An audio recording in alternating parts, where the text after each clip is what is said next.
Ya G. Ada inisial. Dia menyebutkan inisialnya Jereng. Itu sih bang. Oh, baru berita istri mudanya naik media ya. Kalau enggak, karena niat palsu harusnya malu dan punya harga diri. Terus saya dari orang-orang istri yang banyak dan masing-masing punya anak istri. Saya pernah ketemu. Ya itu kalau si Jereng itu, Nah, menurut abang kalau itu Jereng itu ya siapa, mungkin Bang? ini yang ngantuk-ngantuk, mata ngantuk gitu. Mungkin si Beloon mungkin. Nah, atau juga Jereng jadi Gerong kan bisa juga kan? Ya artinya yang masih kuliah ya kan dua orang gitu kan, ada dua. Jadi dua-dua bisa Jereng, matanya Jereng, ada juga satu karena Gerong, Girong itu dan antara dua. Oke, gitu Itu ya. bang bisa dibilang tuh dari awalnya ini permasalahan. Yang paling tahu rahasia mereka itu adalah mereka sendiri. Dari awal juga saya udah ngomong begitu kok, nggak ada izin ini pengacara udah dilaporin sama kita. Gara-gara Novianya anggap dia kayak pengacara kan. Oke, kalau saya sih ketahuan lah kalau pengacara yang berkualitas dan pengacara yang bodong. Yang berkualitas kira-kira siapa Yang mas? berkualitas kayak Farhad Abbas. Tapi kalau yang bodong itu yang naik di meja pengadilan teriak-teriak, bawa istri ngamuk-ngamuk kayak gitu. Kemudian ngaku jadi pengacara ini, pengacara donatur, balik semua mukul semua gebrak meja di pengadilan. Itu adalah pengacara abal-abal. Oke? Oke Om, balik lagi Om. Mungkin kan dulu pengacara Novi udah beberapa yang mundur gitu. Hampir semua mundur. Iya. Tinggal satu orang aja dari Setara. Yang lain pada mundur semua.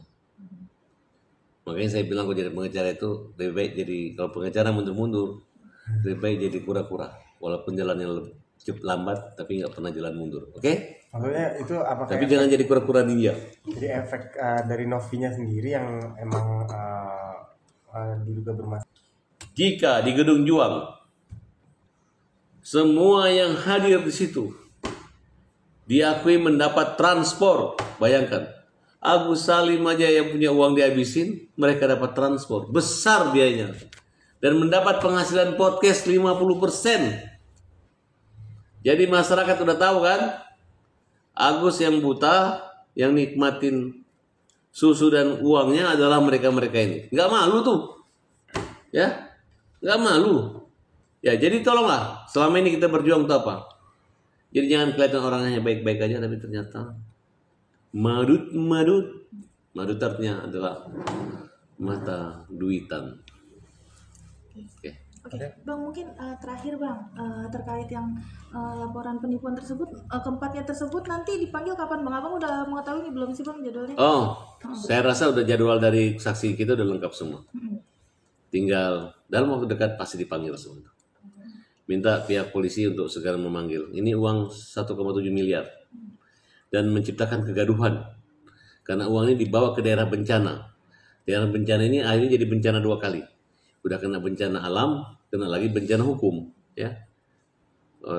Jadi ini bukan kisah keluarga berencana, tapi bencana yang bertubi-tubi, yang terencana, yang diskenariokan oleh Pablo, Gary, Denny Sumargo, dan Abu-Abu Novi.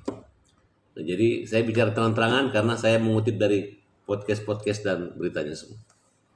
Oke, dan tidak akan berkutik. Begitu penggugatnya bodong cuma 2, tambah kau. Berarti Denny Sumargo menghabiskan uang Agus membawa ke NTT hanya gara-gara seorang lawyer yang gak jelas mendapat kuasa dari 2 orang. Dari 2 orang. Cuman dua dibilang 8.000. Ya, jadi kakinya semakin rapuh. Tidurnya semakin gak nyaman. Mau dibilang pahlawan, tapi sudah mulai letih. Mulai terasa kesalahan, aroma-aroma kesalahan.